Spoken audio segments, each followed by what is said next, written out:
Bryan Kohberger is trending on Twitter, as many are in shock after new evidence emerged a couple of days ago. Honestly, it is jaw-dropping. A flurry of court documents filed this week in the case of Bryan, and it sheds light on just how much the prosecution has on him. As many of you know, Bryan is the only one accused of killing 4 university students: Maddie, Kaylee, Zana, and Ethan.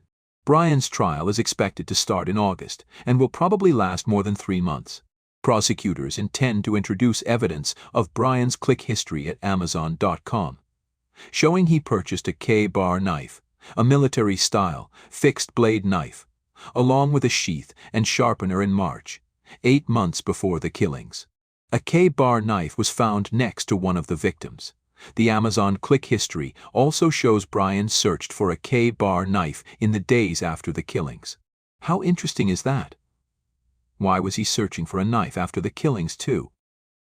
Bryan's attorneys have sought to exclude the online shopping history, saying it could be taken out of context or not reflect the influence of algorithms that recommend purchases. The most creepy part of the court documents that were released was this selfie. He took this on his phone just hours after the killings. He is smiling and giving a thumbs up. He seems pretty pleased with himself.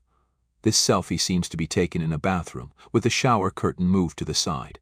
Online sleuths have zoomed in the picture, and some say they can see spots of red on his hand. I'm sure this selfie will be used to show Bryan's bushy eyebrows that Dylan described the attacker to have. The prosecution says the jury can decide on whether Bryan has bushy eyebrows or not, but they will use that selfie as evidence because it was taken shortly after the killings. Judge Stephen Hippler has scheduled a hearing for April 9th to consider the pretrial motions. Among those to be decided are arguments over whether an autism spectrum disorder diagnosis would preclude Bryan from being eligible for the death penalty if convicted, and over whether jurors should hear audio of a 911 call made by 2 women in the house, roughly 8 hours after the killings, as they realized one of their roommates wasn't waking up.